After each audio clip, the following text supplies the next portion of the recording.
identitas dan integritas, serta martabat bangsa dalam menghadapi budaya dan peradaban dunia.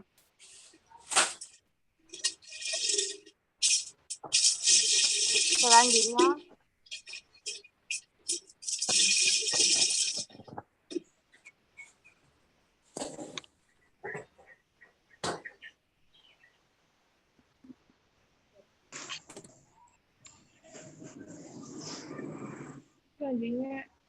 Elvin Tiwandani, poin kedua. Oke, filsafat Pancasila. Filsafat Pancasila dapat didefinisikan sebagai refleksi kritis dan rasional tentang Pancasila sebagai dasar negara dan kenyataan budaya bangsa. Dengan tujuan untuk mendapatkan pokok-pokok pengertiannya yang mendasar dan menyeluruh. Pancasila dikatakan sebagai filsafat karena Pancasila merupakan hasil permenungan jiwa yang mendalam yang dilakukan oleh The Founders Indonesia yang dituangkan dalam suatu sistem Abdul Ghani pada tahun 1998. Pengertian filsafat Pancasila secara umum adalah hasil berpikir untuk pemikiran yang sedalam-dalamnya dari bangsa Indonesia yang dianggap, dipercaya, dan diyakini sebagai kenyataan, norma-norma, dan nilai-nilai yang benar, adil, bijaksana, dan paling sesuai dengan kehidupan dan kepribadian bangsa Indonesia. Selanjutnya. Untuk poin ketiga,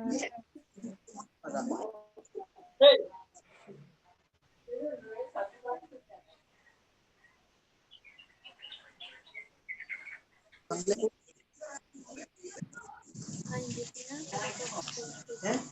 1. Plato tahun 427 sampai 347 SM.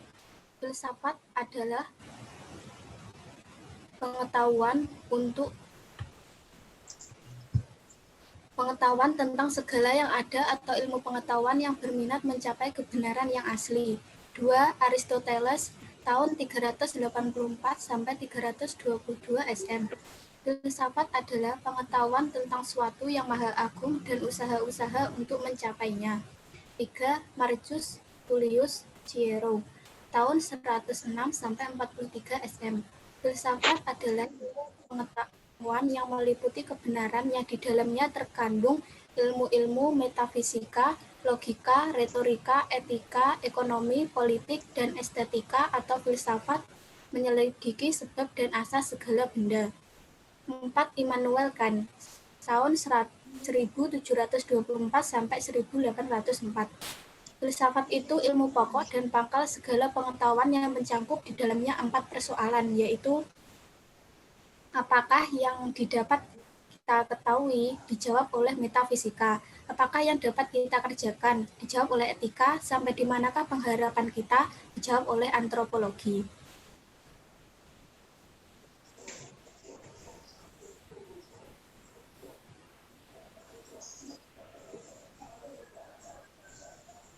Dasar Pancasila sebagai filsafat.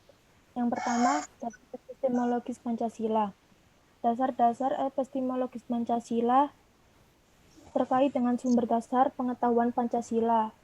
Eksistensi Pancasila dibangun dengan abstraksi dan penyederhanaan terhadap realitas yang ada dalam masyarakat bangsa Indonesia dengan lingkungan yang heterogen, multikultur, dan multietnik dengan cara menggali nilai-nilai yang memiliki kemiripan dan kesamaan untuk memecahkan masalah yang dihadapi masyarakat bangsa Indonesia. Yang kedua, dasar ontologis Pancasila. Dasar-dasar ontologis Pancasila menunjukkan secara jelas bahwa Pancasila itu benar-benar ada dalam realitas dengan identitas dan entitas yang jelas. Melalui tinjauan filsafat, dasar ontologis Pancasila mengungkap status istilah yang digunakan, isi dan susunan sila-sila, tata hubungan, serta kedudukannya. Dengan kata lain, pengungkapan secara ontologis itu dapat memperjelas identitas dan entitas Pancasila secara filosofis. Yang ketiga ada dasar aksiologis Pancasila. Aksiologi terkait erat dengan penelaaan atas diri. Dari aspek aksiologi Pancasila tidak dapat dilepaskan dari manusia Indonesia sebagai latar belakang. Karena Pancasila bukan nilai yang ada dengan sendirinya atau given value, melainkan nilai yang diciptakan atau created value oleh manusia Indonesia. Nilai-nilai dalam Pancasila hanya bisa dimengerti dengan mengenal manusia Indonesia dan latar belakangnya. Selanjutnya,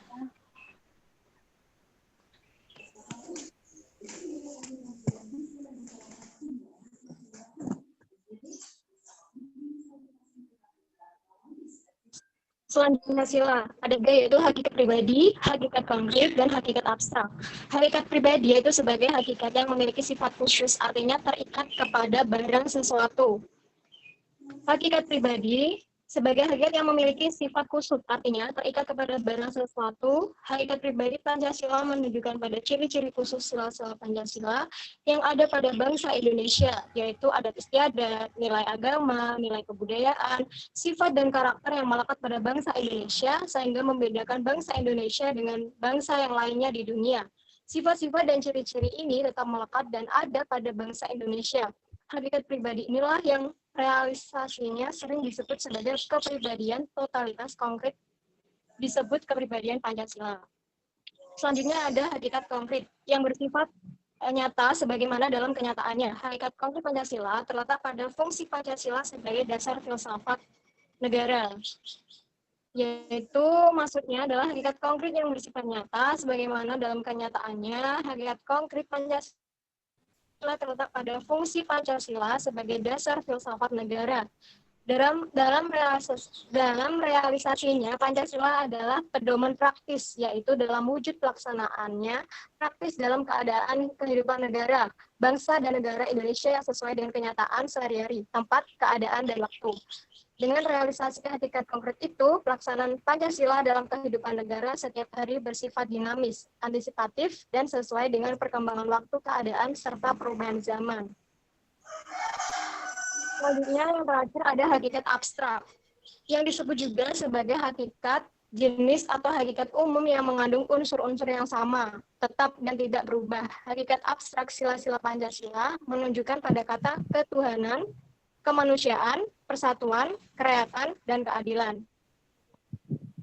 Hakikat abstrak yang disebut sebagai hakikat atau hakikat umum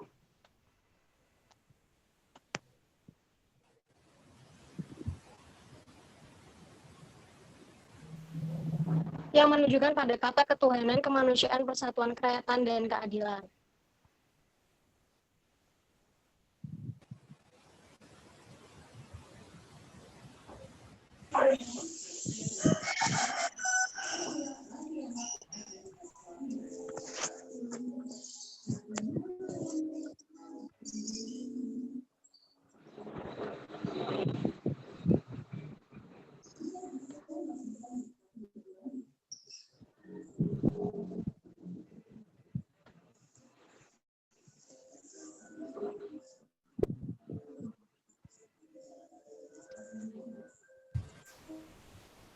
Pancasila terdiri dari atas kata-kata dasar Tuhan, manusia, satu, rakyat, dan adil yang dibubuhkan awalan dan akhiran berupa ke dan an. Sila 1, 2, 4, dan 5. Sedangkan 1 berupa per dan an, yaitu pada sila ketiga. Ketuhanan, kedua macam awalan dan akhiran itu mempunyai kesamaan dalam maksudnya yang pokok ialah membuat abstrak atau mujarad tidak mewujud atau lebih tidak mewujud arti pada kata dasarnya menurut Notodegoro tahun 1967.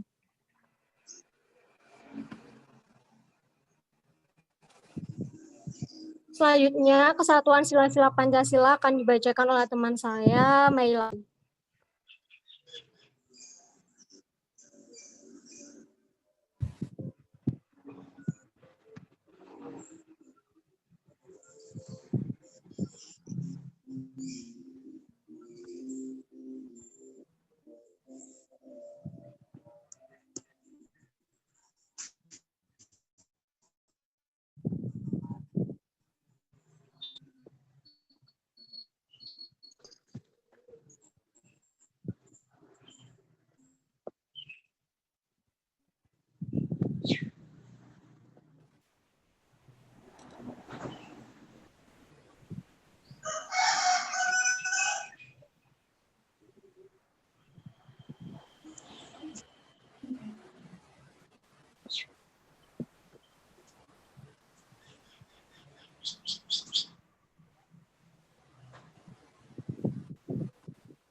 Kesatuan sila-sila Pancasila.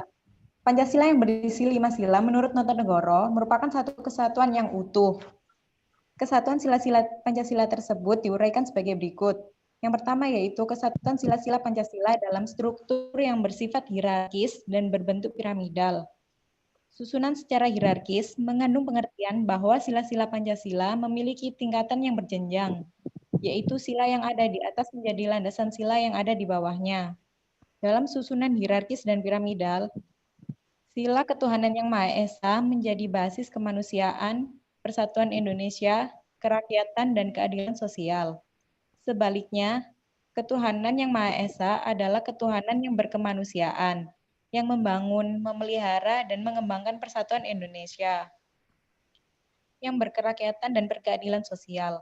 Demikian selanjutnya, sehingga tiap-tiap sila di dalamnya mengandung sila-sila lainnya.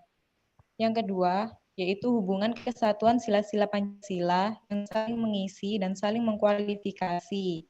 Sila-sila Pancasila sebagai kesatuan dapat dirumuskan pula dalam hubungannya yang saling mengisi atau mengkualifikasi dalam kerangka hubungan hierarkis piramidal. Dalam rumusan ini, tiap-tiap sila mengandung 4 sila lainnya atau dikualifikasi oleh 4 sila lainnya. Untuk kelengkapan hubungan kesatuan keseluruhan sila-sila Pancasila yang dipersatukan dengan rumusan hierarkis piramidal tersebut. Berikut disampaikan kesatuan sila-sila Pancasila yang saling mengisi dan saling mengkualifikasi. Selanjutnya akan disampaikan oleh Sylvia.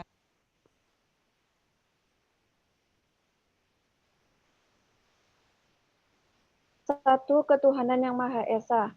Pada sila ke-1 yang berbunyi ketuhanan yang Maha Esa disimbolkan dengan lambang bintang dan ditempatkan di tengah-tengah perisai yang tersemat di dada burung Garuda Pancasila. Yang bermakna Indonesia mengakui adanya agama. 2, bentuk pengakuan dan keyakinan adanya Tuhan. 3, mengandung makna tauhid.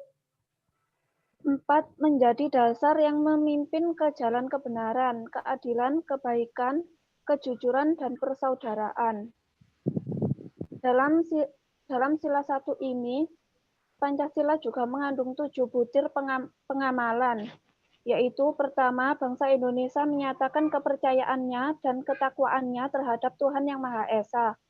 2, manusia percaya dan takwa terhadap Tuhan Yang Maha Esa sesuai dengan agama dan kepercayaannya masing-masing.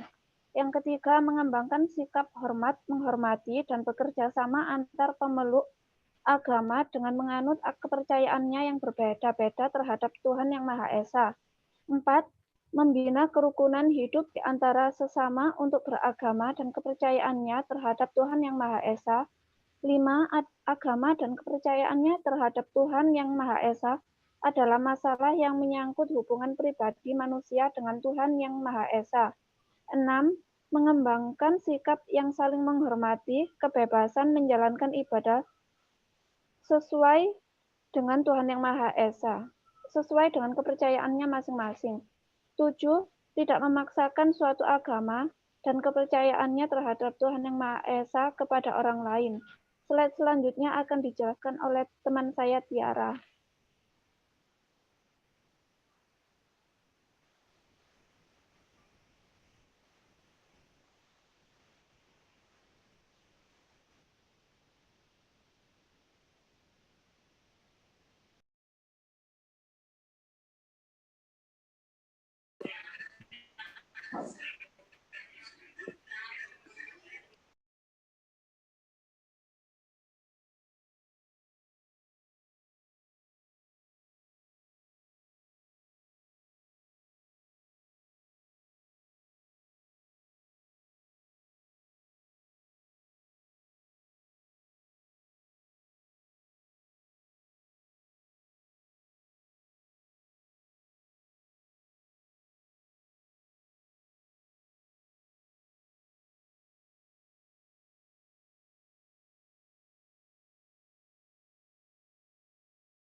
Kemanusiaan yang adil dan beradab mengandung makna kesadaran sikap dan perilaku yang sesuai dengan nilai-nilai moral, mengandung makna adanya pengakuan terhadap HAM, mengandung hakikat manusia sebagai A. makhluk pribadi sekaligus makhluk sosial, B. makhluk jasmani sekaligus rohani, C. hak asasi berpadu dengan kewajiban asasi, D. adanya kebebasan yang bertanggung jawab, E. hak milik pribadi berfungsi sosial.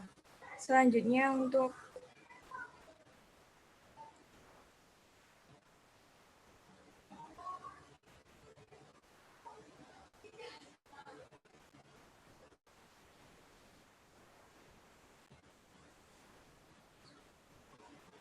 Yang ketiga, Persatuan Indonesia.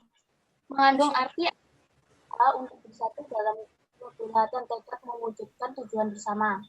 Yang kedua, mengandung prinsip nasionalisme, cinta bangsa, dan cinta tanah air. Yang ketiga, simbol perekat, Bhinneka Tunggal Ika. Yang kelima, pengakuan atas kodrat manusia yang memiliki kecenderungan untuk bersatu, berbangsa, bersuku, dan bernegara. Selanjutnya akan dibacakan dengan teman saya.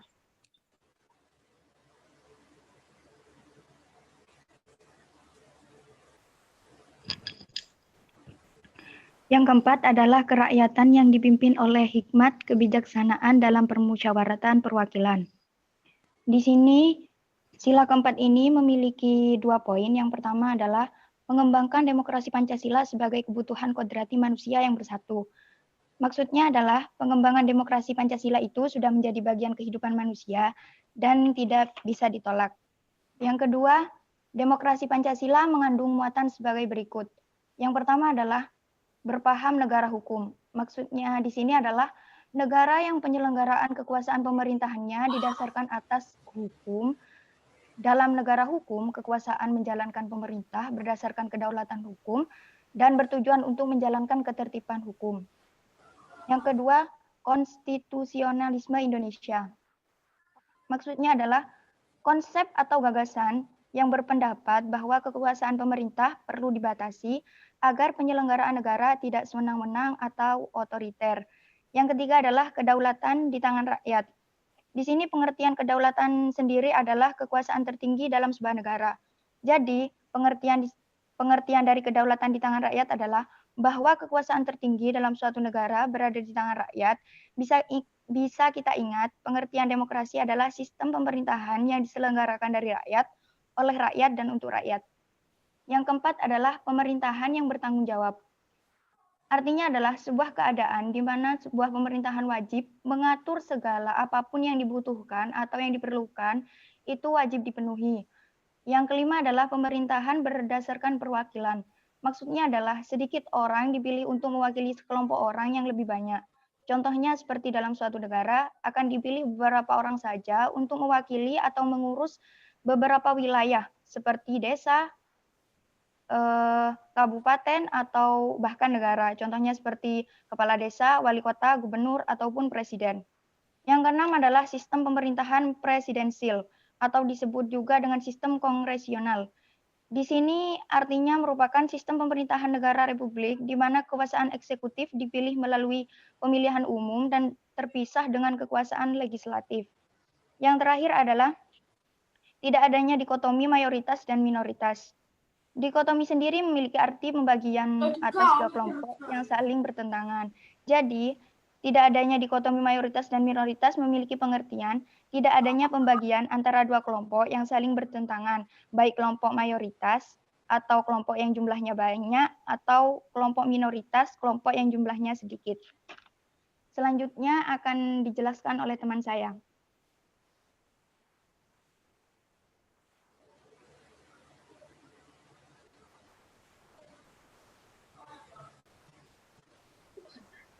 Keadilan sosial bagi seluruh rakyat Indonesia. Keadilan sosial sejalan dengan term adil dan beradab di sila kedua. Cita-cita adanya tatanan masyarakat yang adil, penguasa adil pada rakyat, dan rakyat adil terhadap orang lain dan dirinya sendiri. Keadilan yang dicita-citakan terdiri dari 1. Adil secara ekonomi, 2. Adil di hadapan hukum, 3. Adil dalam kesempatan politik, 4. Adil dalam kehidupan yang berbudaya. Baik, selanjutnya masuk pada sesi tanya jawab untuk perwakilan kelompok 1, 2, 4, dan 5. Bisa raise hand terlebih dahulu atau bisa tuliskan pada room chat atau Zoom yang diucapkan secara langsung menyebutkan nama atau kelompok di media Zoom. Untuk itu, baik rangkaian presentasi yang saya simpulkan adalah, kesimpulannya adalah, dari apa yang telah dijelaskan di atas, Pancasila dapat merupakan suatu kesatuan yang tidak bisa dapat dipisahkan. Karena di dalam masing-masing sila tidak bisa dapat ditukar tempat atau dipindahkan bagi suatu bangsa Indonesia. Pancasila juga dapat merupakan suatu pandangan hidup bangsa atau ideologi dan negara Indonesia.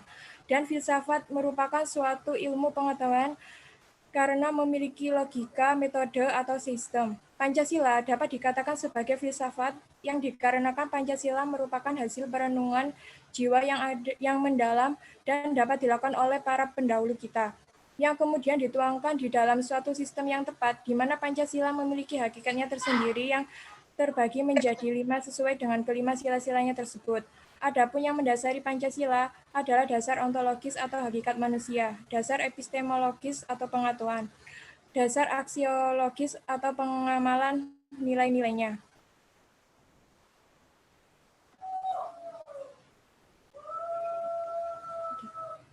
Baik, selanjutnya pada sesi tanya jawab untuk perwakilan kelompok 1, 2, 4, dan 5 bisa raise hand terlebih dahulu atau bisa dituliskan pada room chat Zoom dan diucapkan secara langsung dengan menyebutkan nama atau kelompok melalui media Zoom. Terima kasih.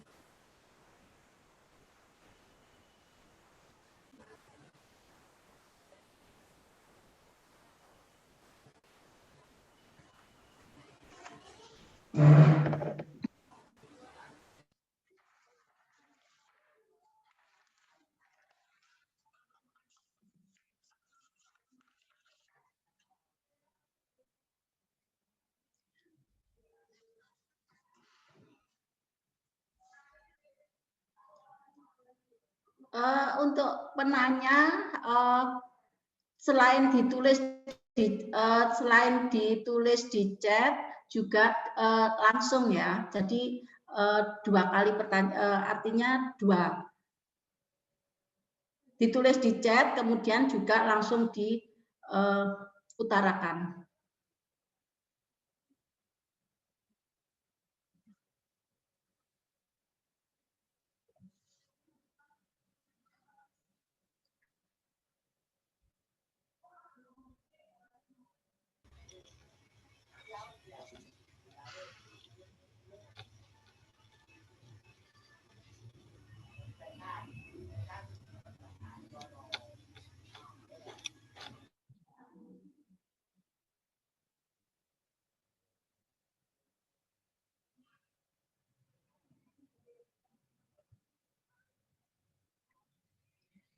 Ayo yang bertanya.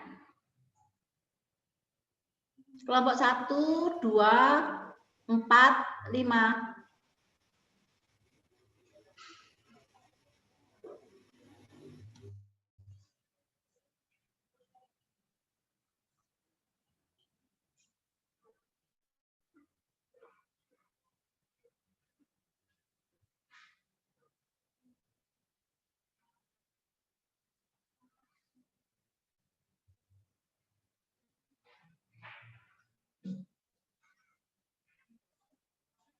Ya, Mbak Rifatus, bisa ditulis pertanyaannya. Assalamualaikum warahmatullahi wabarakatuh. Waalaikumsalam. Saya dari kelompok 2 izin bertanya terkait dengan dasar epistemologi dan dasar ontologis. Pertanyaan saya adalah, jelaskan yang dimaksud dari dasar epistemologi dan dasar ontologis sebagai sistem filsafat. Terima kasih. Wassalamualaikum warahmatullahi wabarakatuh. Waalaikumsalam warahmatullahi wabarakatuh.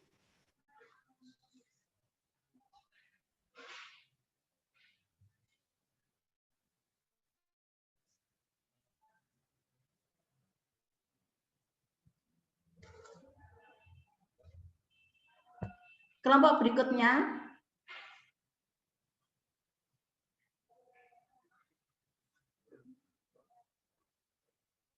Kelompok 2.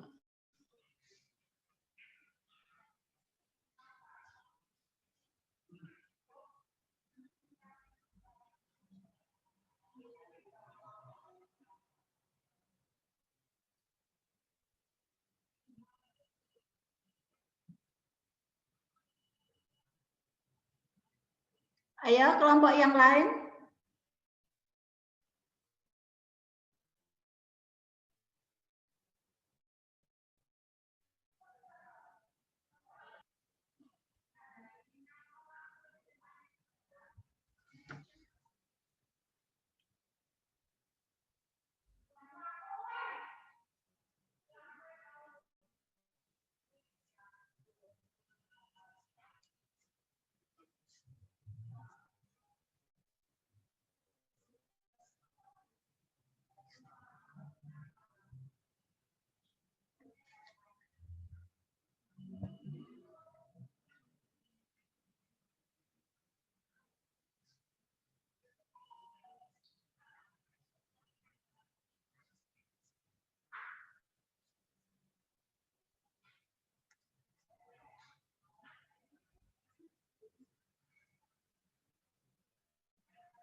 Baik, kelompok 5.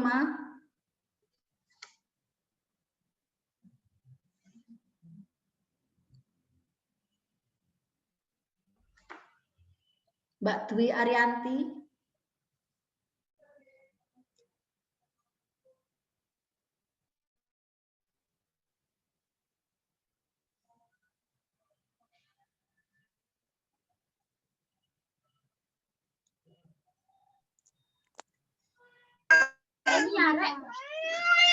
Sebentar.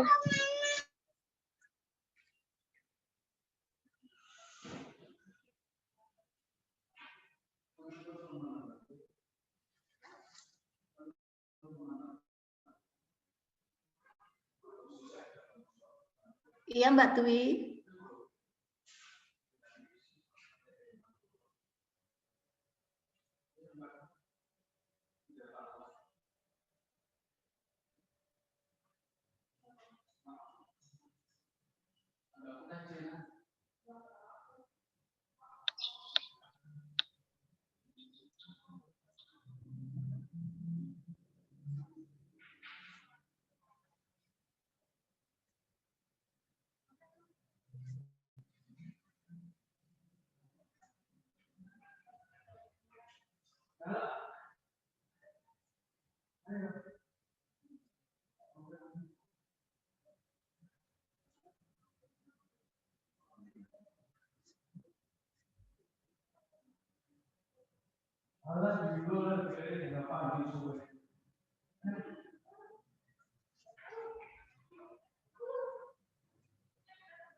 Yang kelompok 5 tadi belum?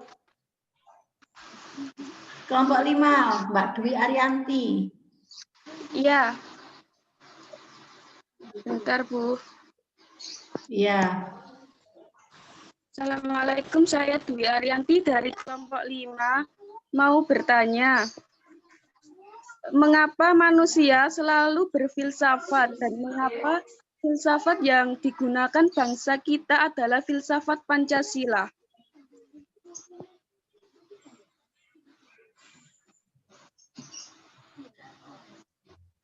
Itu tadi Mbak Dwi Arianti, tak? Itu pertanyaannya kok sama dengan kelompok 4? Ya, kalau tidak salah pertanyaannya sama dengan kelompok 4. Tapi tidak apa-apa kalau memang sama. Ini sepertinya agak sama.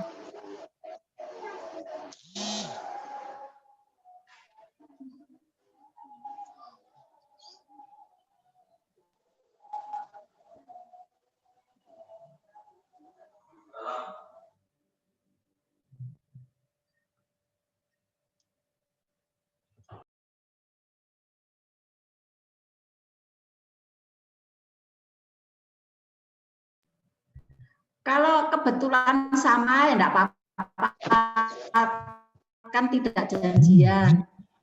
Bisa jawabannya bisa menjadi satu gitu.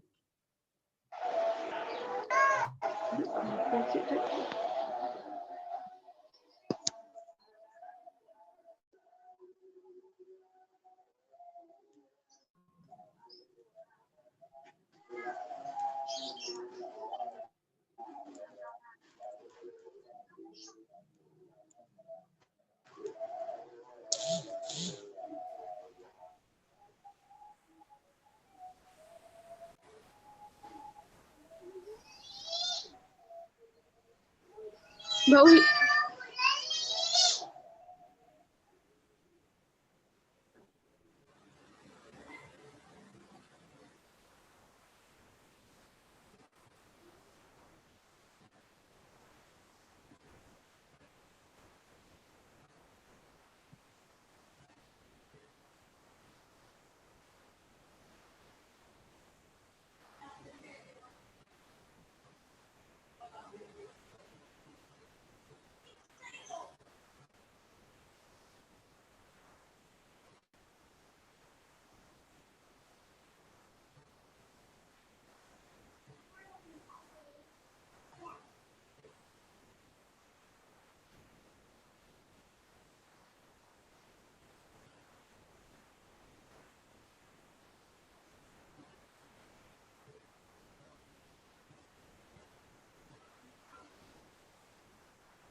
Assalamualaikum warahmatullahi wabarakatuh. Di sini saya akan menjawab pertanyaan dari kelompok 1, yaitu dari Julia. Apakah nilai-nilai yang terkandung dalam Pancasila harus diterapkan dalam kehidupan sehari-hari rakyat Indonesia? Menurut saya itu wajib diterapkan dalam kehidupan sehari-hari. Mengapa? Karena Pancasila merupakan dasar negara dan ideologi bangsa. Di dalam Pancasila juga terdapat nilai-nilai pokok atau inti yang mengatur kehidupan berbangsa dan bernegara sehingga masyarakat dapat bersosialisasi, terjalin dengan baik dengan nilai toleransi yang besar.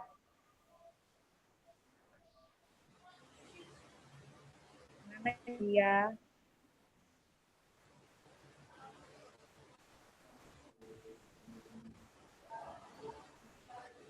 Assalamualaikum warahmatullahi wabarakatuh. Di sini saya akan menjawab pertanyaan dari Vioni dari kelompok 4.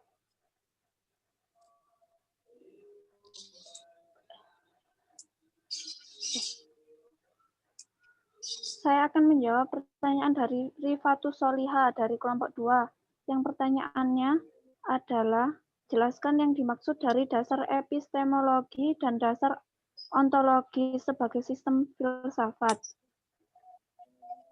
Yang pertama, secara ontologis, Pancasila sebagai filsafat dimaksudkan sebagai upaya untuk mengetahui hakikat dasar dari sila Pancasila. Pancasila terdiri atas 5 sila, memiliki satu kesatuan dasar. Terus yang ontologis adalah cabang filsafat yang menyelidiki asal, syarat, susunan, metode, ilmu pengetahuan. Apakah kurang jelas?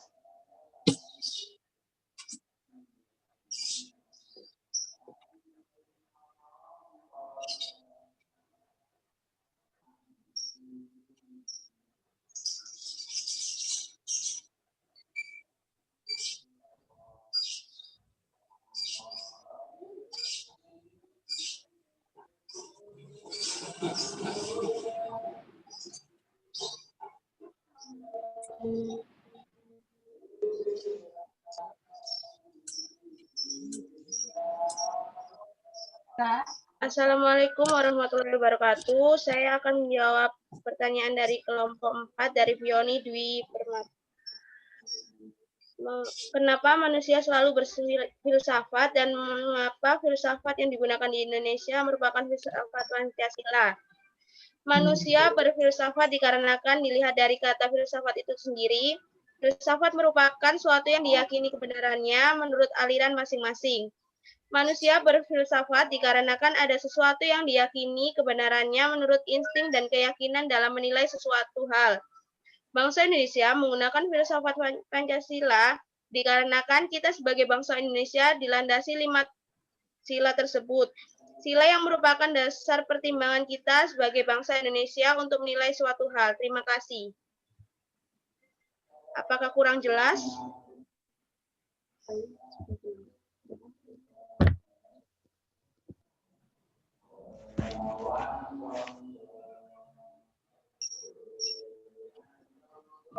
Mungkin kurang jelas. Kalau memang sudah jelas, bilang sudah jelas.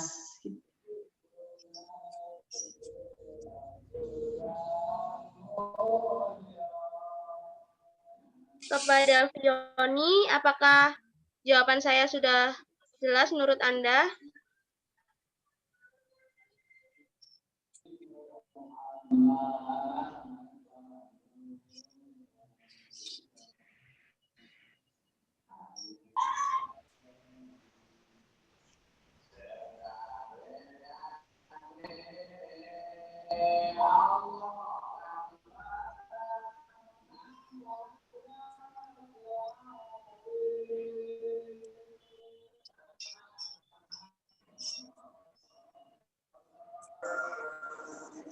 Sudah, bisa dilanjut dengan jawaban berikutnya, Mbak.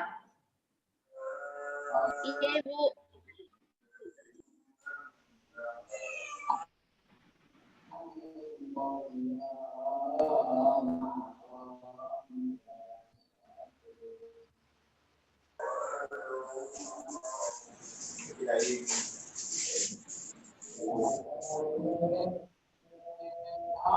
Untuk kelompok 5, saya menjawab pertanyaan dari Dwi Ariyanti, bagaimana hubungan pendidikan kewarganegaraan dengan filsafat manusia. Pendidikan kewarganegaraan dan Pancasila memiliki hubungan yang saling berkaitan satu sama lain. Tetapi di dalam pendidikan kewarganegaraan terdapat nilai yang difungsikan untuk mengarahkan, mengendalikan, atau menentukan kelakuan seseorang karena nilai itu dapat dijadikan standar perilaku. Terima kasih. Apakah ada yang kurang jelas dari pertanyaan Mas Di Ariyanti? Jelas.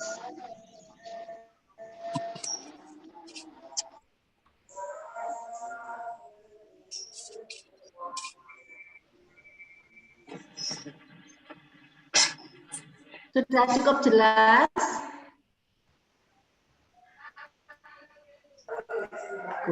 Sudah jelas. Apakah ada pertanyaan lagi? Apakah ada pertanyaan lagi?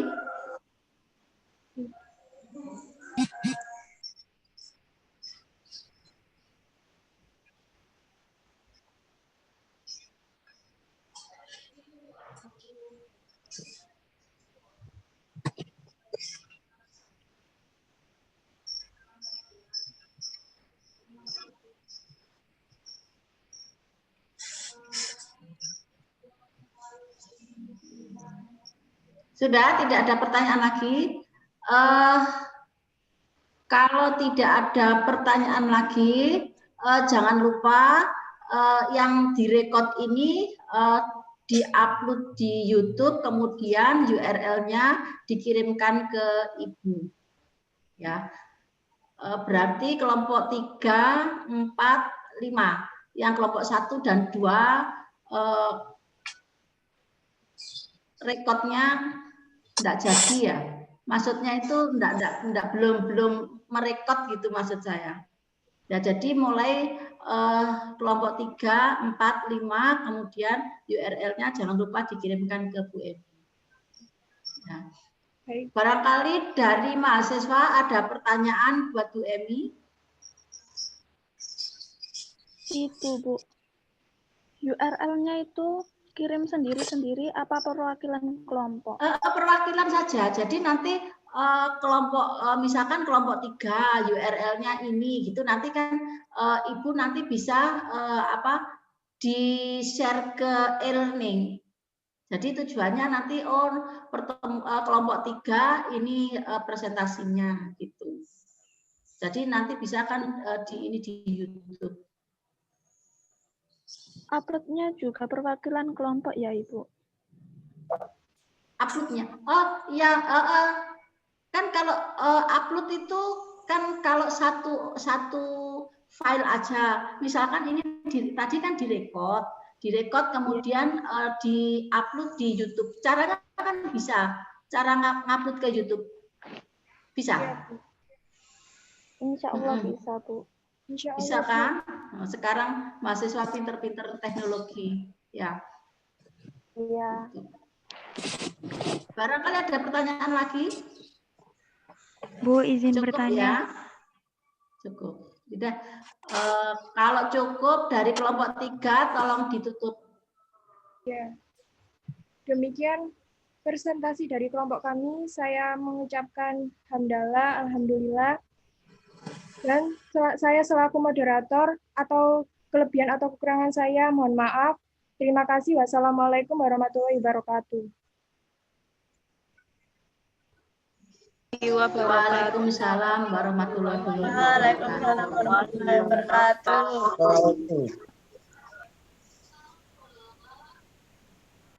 Ibu, saya mau bertanya. Ini apa langsung dilanjut sama kelompok 4 atau bagaimana? Iya, Bu, dilanjutkan. Kelompok ini aja, kelompok 4 berikutnya aja. Nanti hari Jumat itu materi dari Ibu, dari lewat Zoom, tapi materi dari Bu Emi. Ya. Baik, kemudian Bu. Setelah materi dari Bu Emi baru UTS. Ya. Ya. Oke. Iya. Jadi hari ini satu kelompok aja. Baik, Berarti Bu. kelompok 4 kapan, Bu?